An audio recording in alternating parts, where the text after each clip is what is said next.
8:35, so I'm going to start. Good afternoon. So my name is Jignesh. I work at VMware. I lead the vPostgres team at VMware.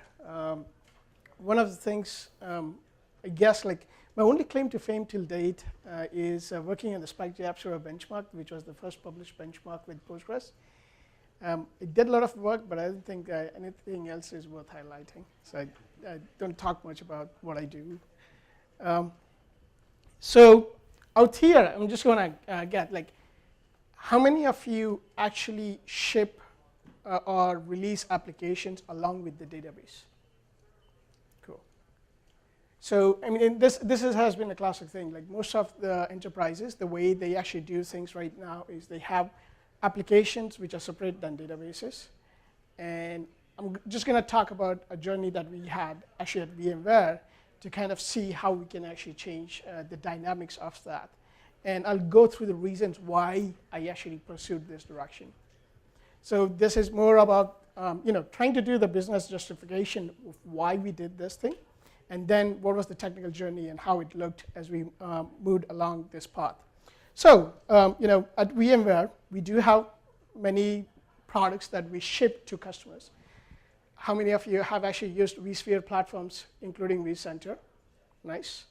So when I joined VMware, at that point of time, we had about more than 30 products that VMware ships externally to customers. About 20 of them actually requires a database to actually operate that software. And the way actually it happens is VMware doesn't ship a database. So the customers are supposed to get their own database and license that they could actually use in order to make the VMware products work. What that results is that if you look from the customer's point of view, there is an increase in CapEx because now you have to get an extra license to actually operate the software that VMware provides to them. And also, there is actually no cap on that license fee.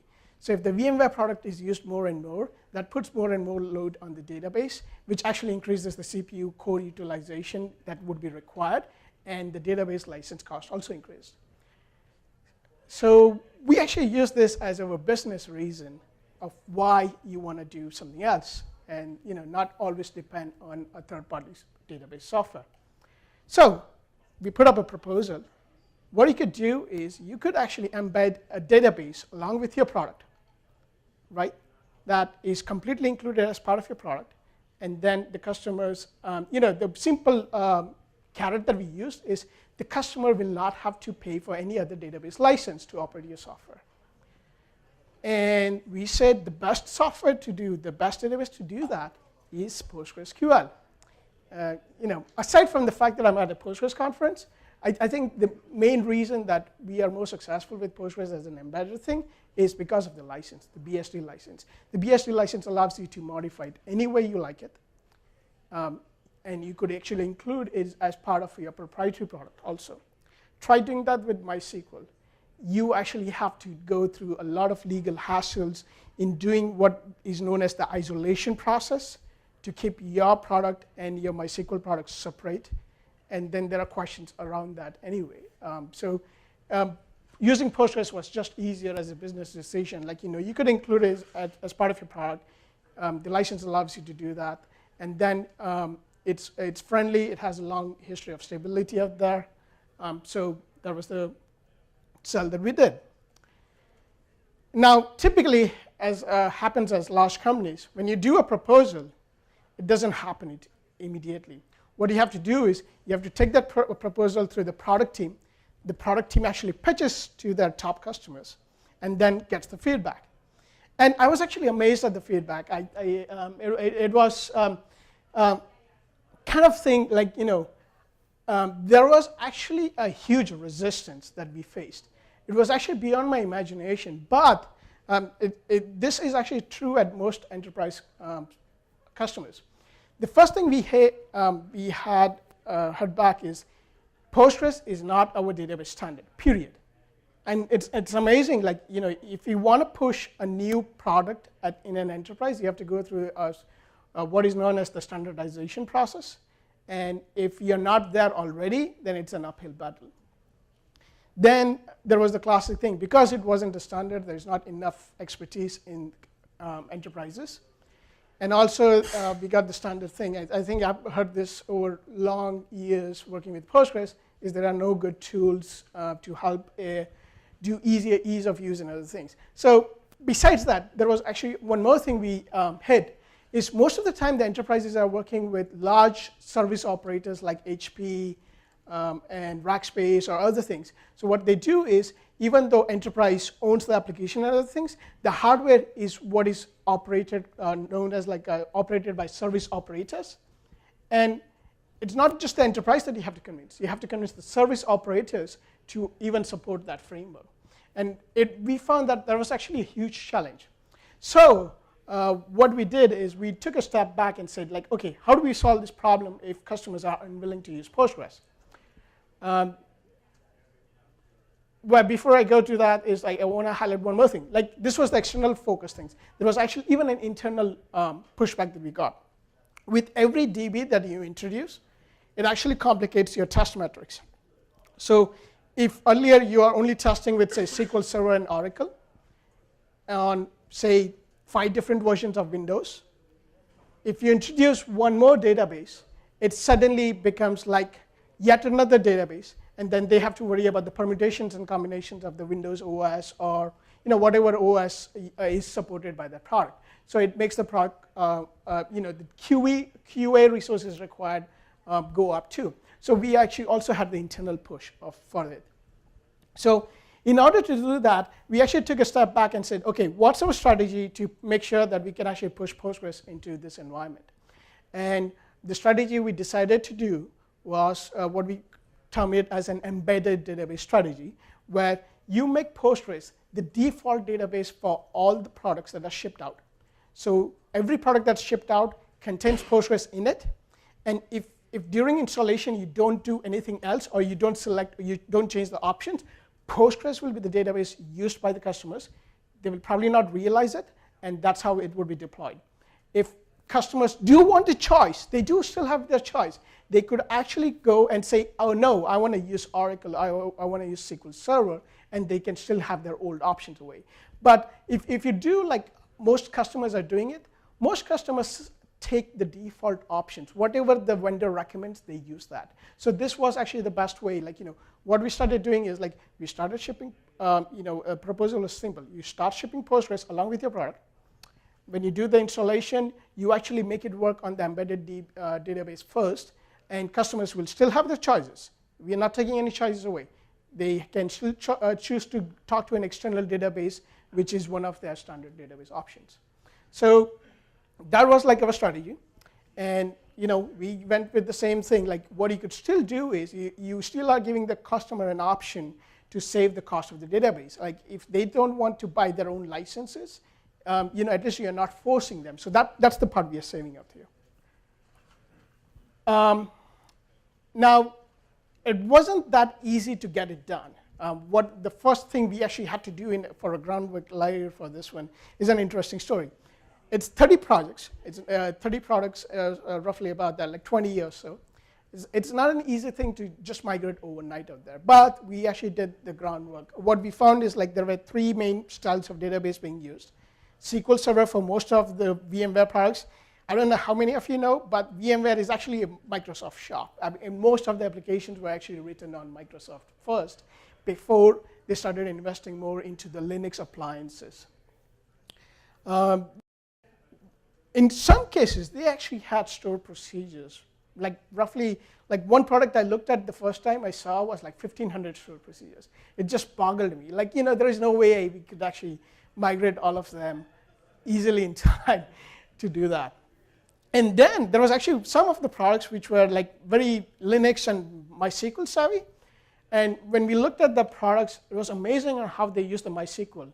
They actually had a MySQL expert who come in and tune their system to use all 3 engines in the same application to optimize the performance out there. So for that particular application, they actually used the InnoDB for transaction. They use the MySM for their read scalability portion. And they actually also use the in-memory engine that MySQL has in the same application to optimize for performance. That one actually took a lot of time to kind of migrate out. So, trying to cut down the story, in order to help that groundwork done, we had to leverage contractors, help in to convert all the stored procedures. We had to do performance bake-offs because like those MySQL guys, they said we invested enough in MySQL already that you have to show us performance gains before we are ready to migrate over. So we had to do performance bake-offs where we could actually show that you could actually do the performance expectations that you have from the product.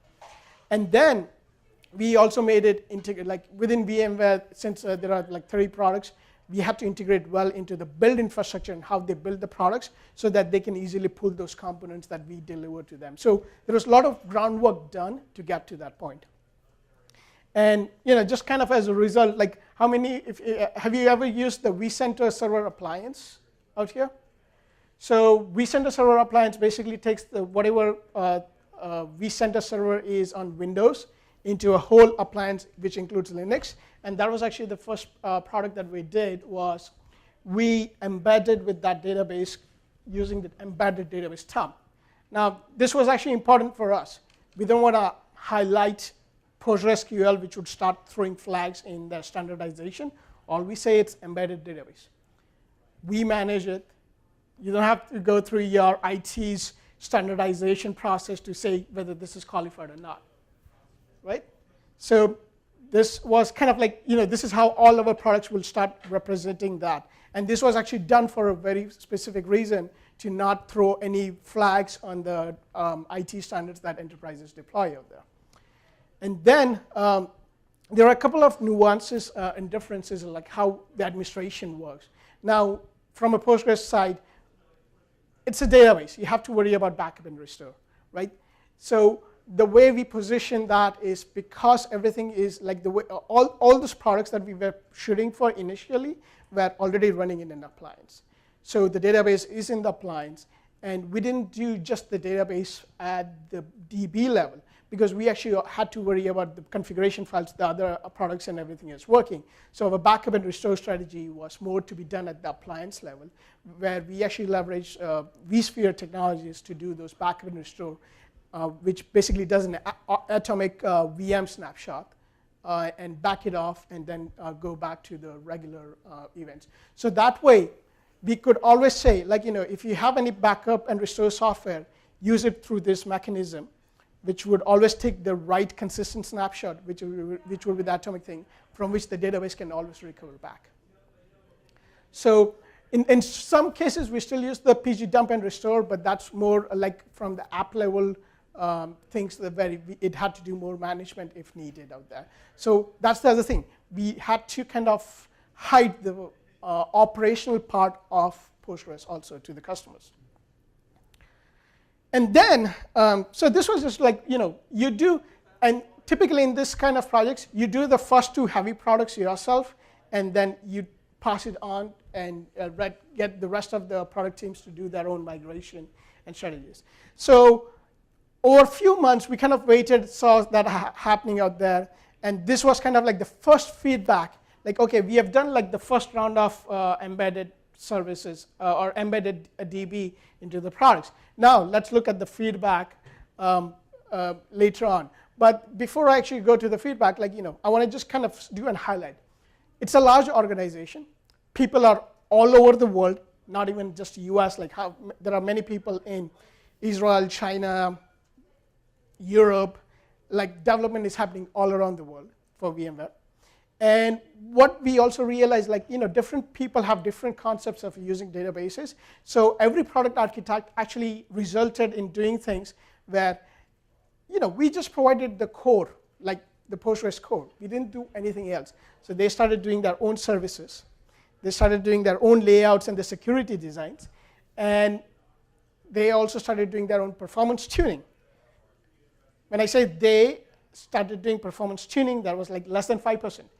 The other 95% just used the default values. So that's how, these are the feedback you get from customers. So yes, customer did start seeing the benefit. They started saving money.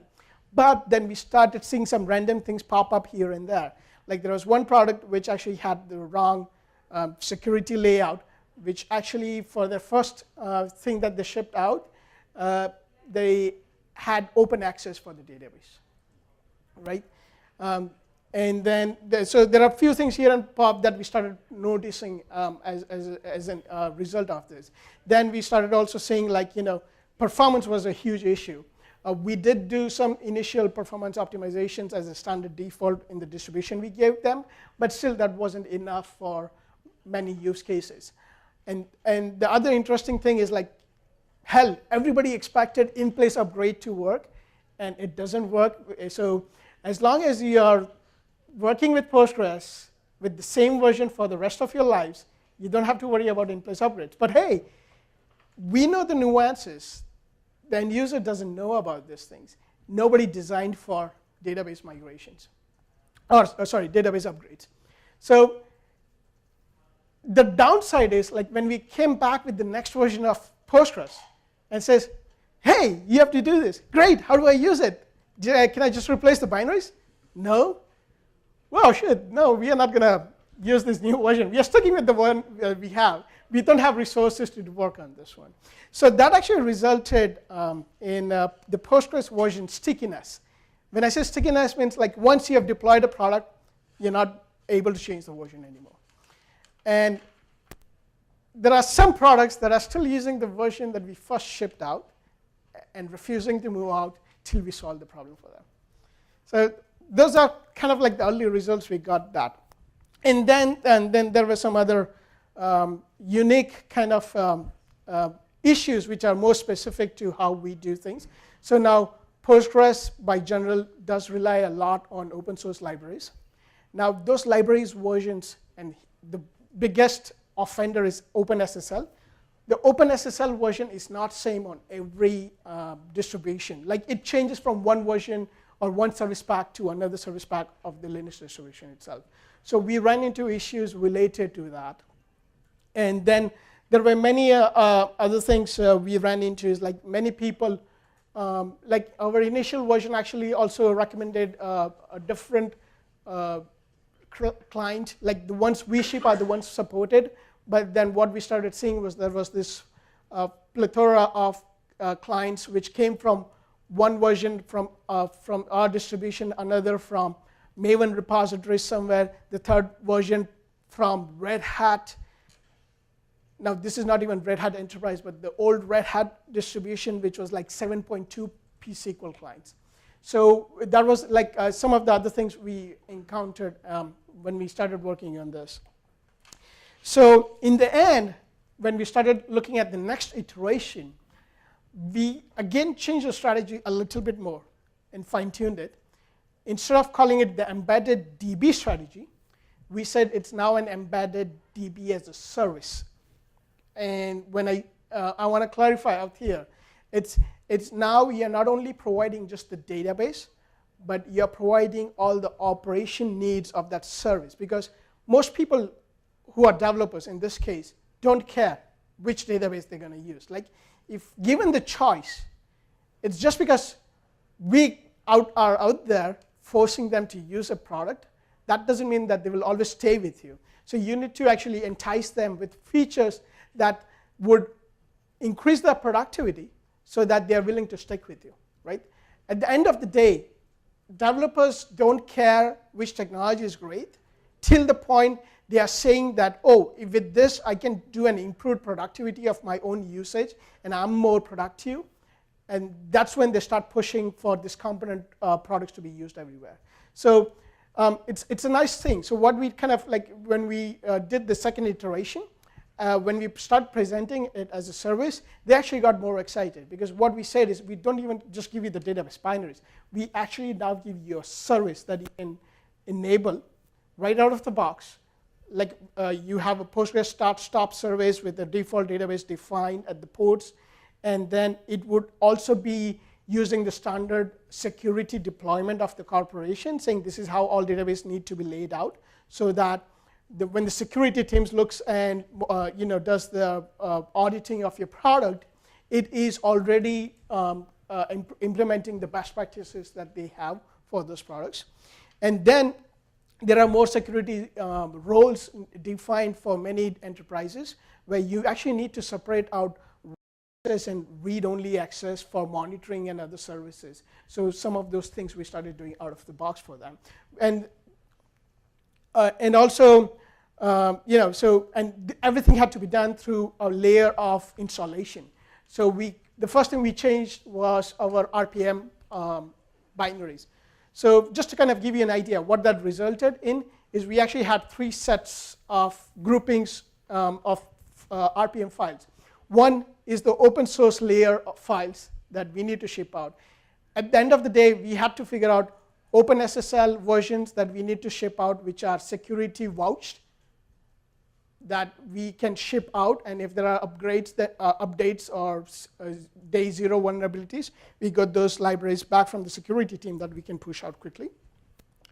The second set of things are Postgres binaries, which looks exactly like the community binaries because it's just a different packaging, but they are kind of the things. And the third thing are the value-added service that we do on top of it, which includes the service that we need to push out. And these are the productivity-related things that our developers wanted, because they don't want to sit and learn about Postgres. They want to do more things on their own products. So what tools we can give them to ease their lives out. Then, so this kind of solved the initial hurdle that we had. How do we get Postgres quickly up and running on their environments in their products? The second thing was performance. Now, like I said, 95% of the people did not change the conf files.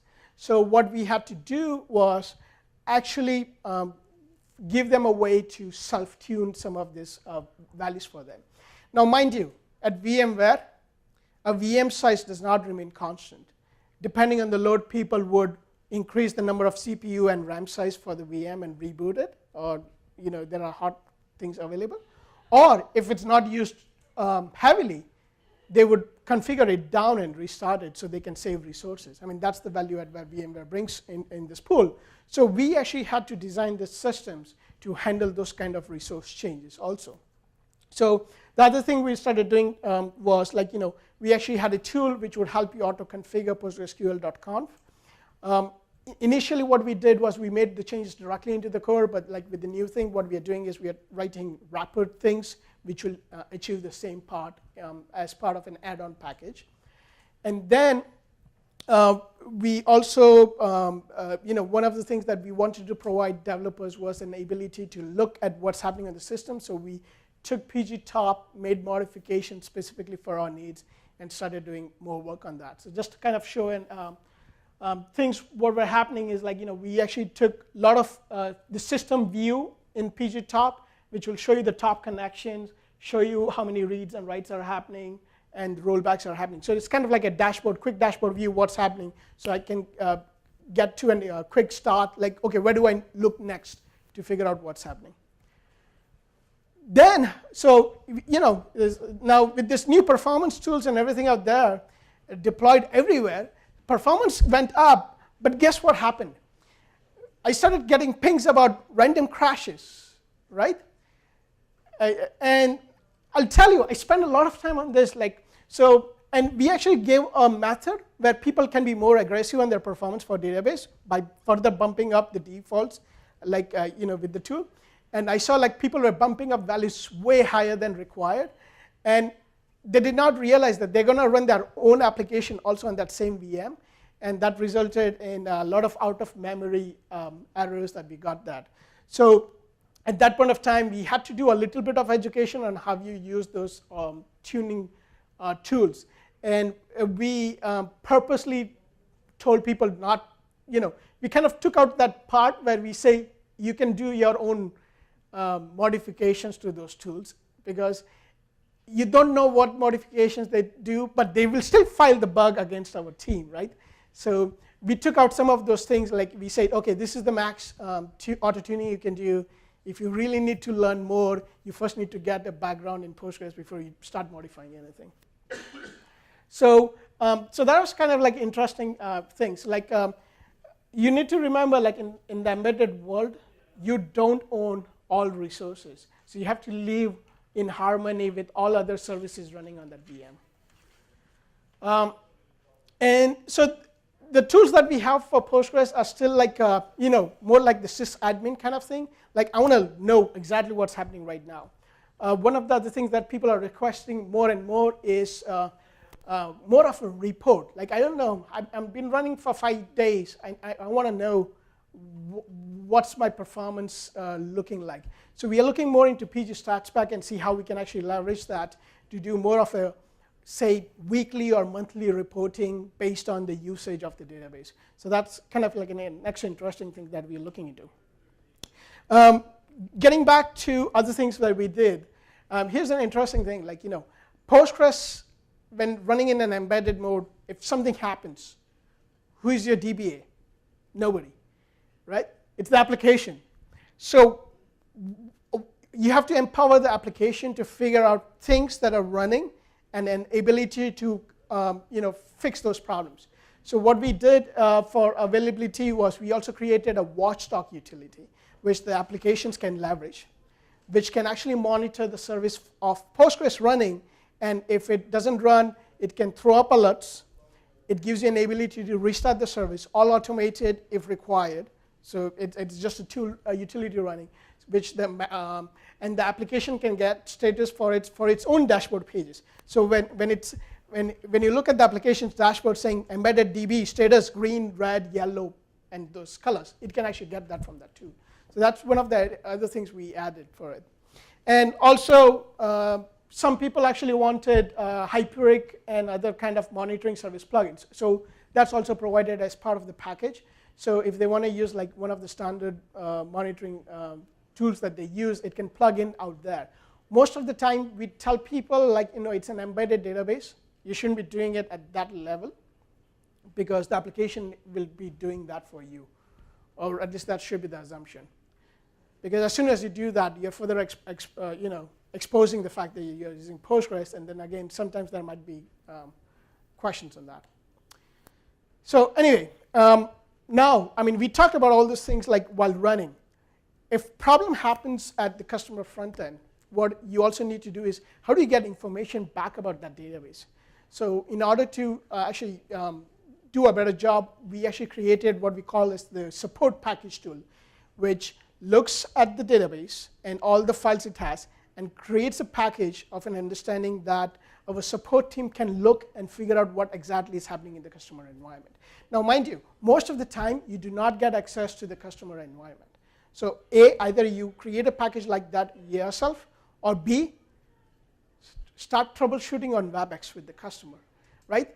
And before you get to that WebEx part, it's good to get this information so you go better educated and present yourself as an expert rather than trying to do on-the-fly things. Right? And then this was an interesting thing. So like, at VMware, we have our own UI framework. And understanding the fact that most of the users out there do not know the PostgreSQL dialect, that part is always a challenging thing. So one more thing that we ended up doing was we actually created a GUI for them, which looked like more like VMware, just to kind of show the demo. I think I have that here. This is called as the the VMware Next Generation Client Framework. So it has a particular framework thing that most of the new UIs use at VMware. So what we did was we converted some of the functionality like pgadmin gives, something that can be pluggable to the VMware's management framework. So it has the same look and feel as the VMware's other management platforms. And the idea is like this will be like a pluggable. So if you have some other pluggable engines, as soon as it detects that it's Postgres, you could actually use this UI out there to help you manage those things. So this was actually primarily done for two main reasons. Because tech support would need a way to kind of do quick browsing, it's actually it gets painful for even support team to enter the same SQL commands again and again. So some of the ideas is like we use this kind of tools which we can give them with the prepped up SQL query thing that they could run on it and take a look at it quicker.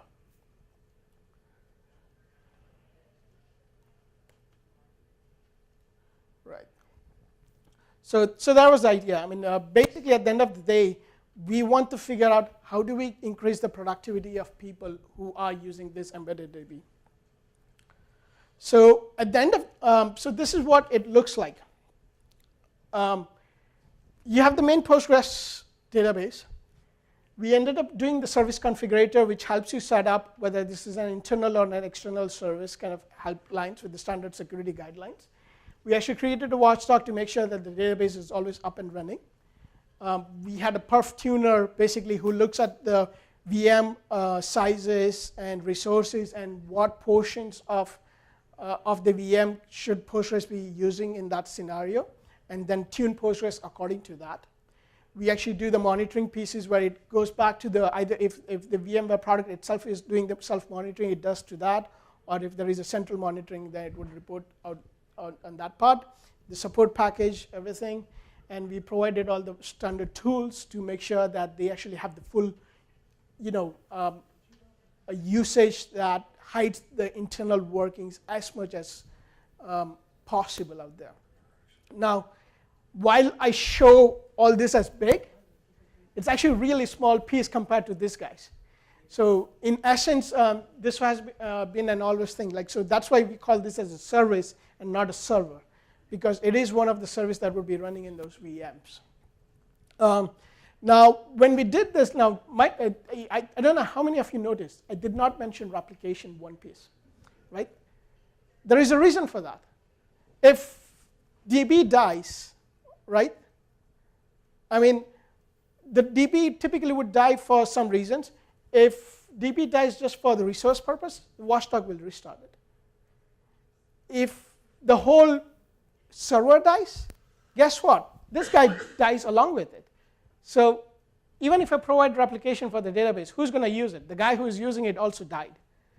So in the embedded DB scenarios, there is this notion that the replication doesn't happen here. It happens at the application level, because the application needs to manage how it's going to present itself in case of failures.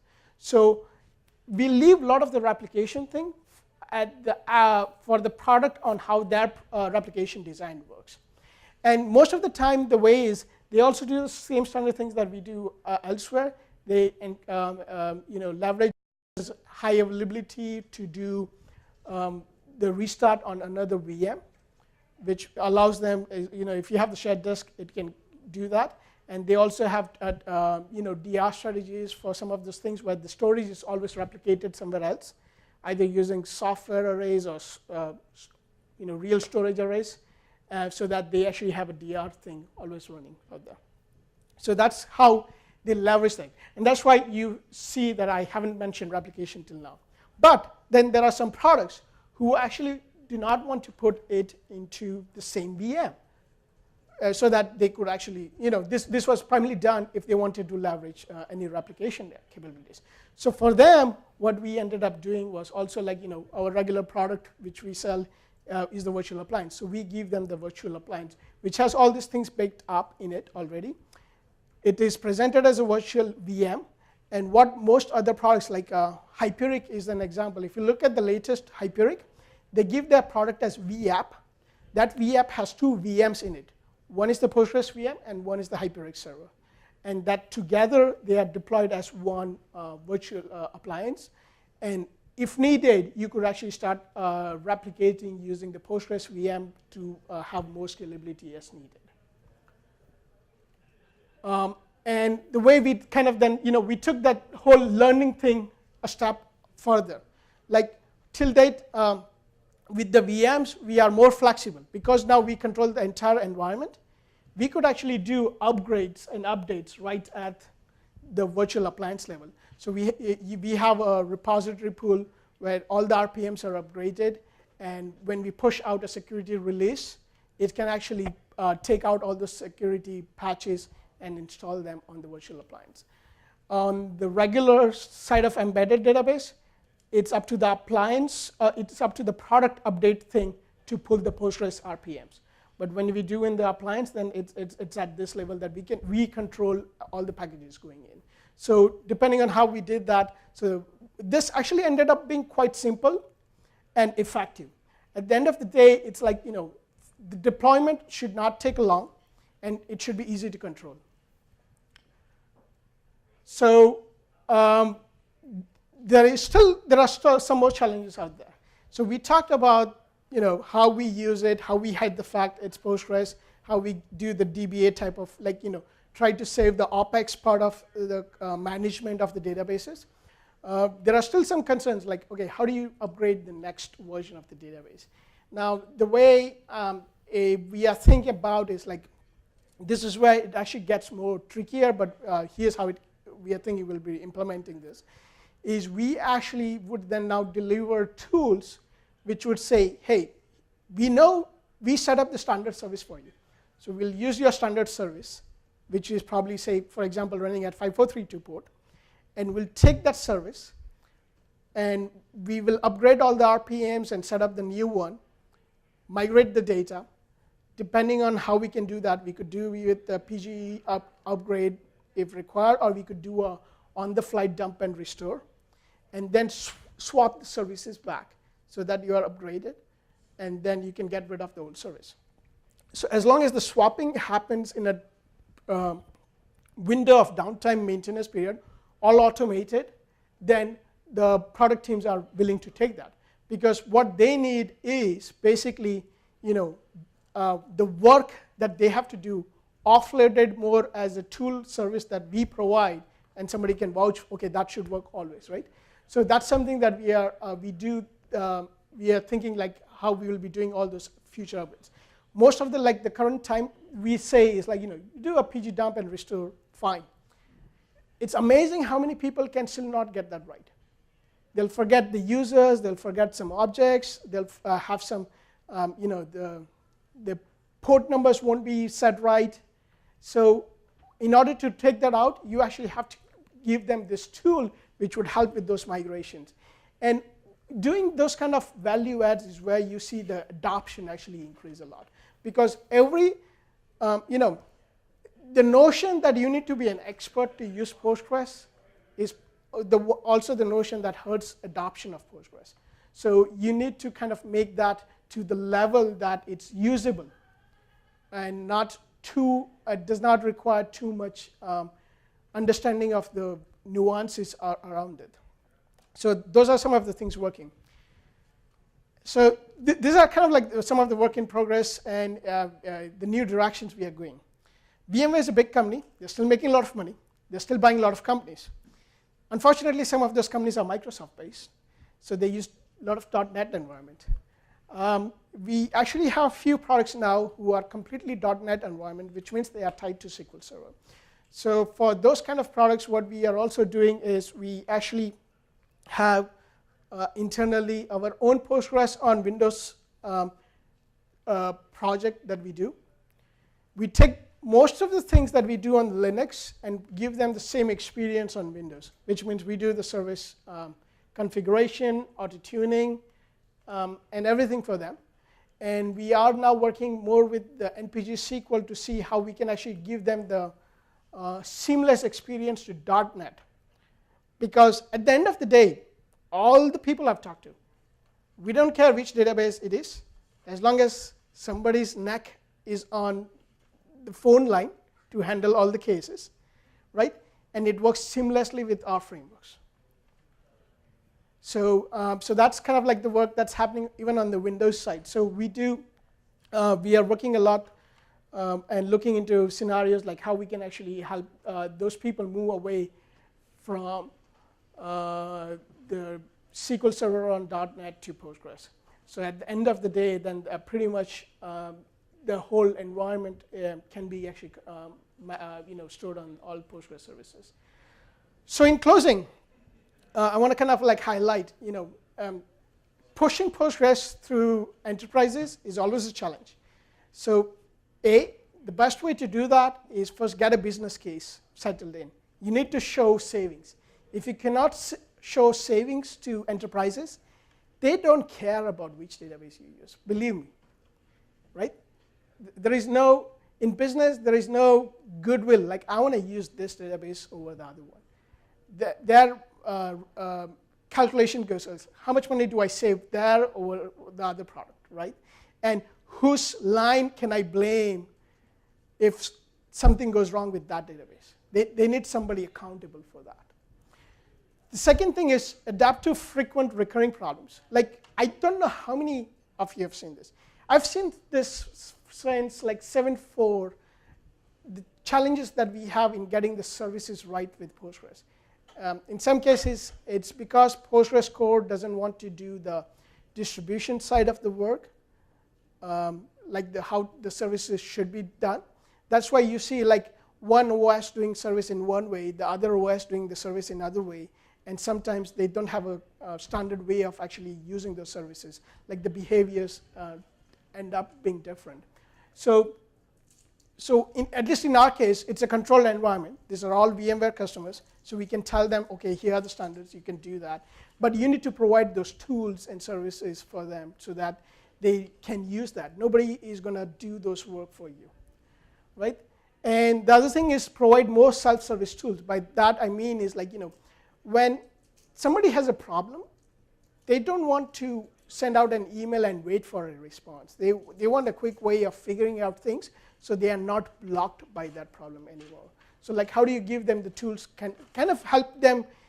So what we figured out, tools are good for 80% of the things. But hey, if you do that 80% thing right, you are cutting down 80% of your emails also, right? So it's a good thing to do that. Like, give them things that would help them quickly resolve most of the basic problems that you don't want to spend your time anyway. The last thing, this is something I heard from one of the higher ups at VMware: provide value and not headache. Like, it is one of the things you have to show the value and not show your bias towards Postgres. I mean, I do have a bias. I'm not kidding myself. But then you don't show that, like that's why you're pushing your technology compared to over the values. So these are kind of like the, I would say, experiences on how to actually get Postgres adopted and used well. So with that, I think I'm actually doing good on time. So if there are questions, I'll be happy to. Yeah. One question that I would ask about, especially when you're trying to support Windows and Linux users, assuming that these systems may not be high volume transaction, but they're still going to be around for several years, how do you deal with not being able to do a vacuum to clear out? So that's one of the things I did not mention, but if you actually attended Mikhail's talk, and at the very end he mentioned something about PG cron as a custom background worker, those are going in that direction. But in essence, yes, there are still requirements that we haven't fulfilled, but we have done some in terms of the cron tab jobs of doing the, not the ongoing, but regular maintenance task. So are you able to actually shut it down to single user mode to do a full vacuum? Right now we don't do that. We just look for we actually don't even do the full vacuum automated right now, but we do. We give guidelines on setting up jobs to do at least the vacuum, because what we also found is like auto vacuum does not cover all tables. Like, I have some deployments where auto vacuum has never run on few of the tables ever, and it's just because there is always some load going on in that system, and auto vacuum, since it depends on how much do you really want to tune out there. Auto vacuum, you could do that. I'm talking about auto vacuum, meaning if you shut the system down to full user mode and just do vacuum, it will clear out all the corrupt in the tables. Yes, but so that's still a manual task that we haven't automated for them. So that's actually something that we are seriously looking in doing it. In fact, thanks to 9.3's custom background workers, we are actually able to do more things now without impacting the core a lot. and that has been really helpful. In fact, we got a bunch of projects going on in that direction now.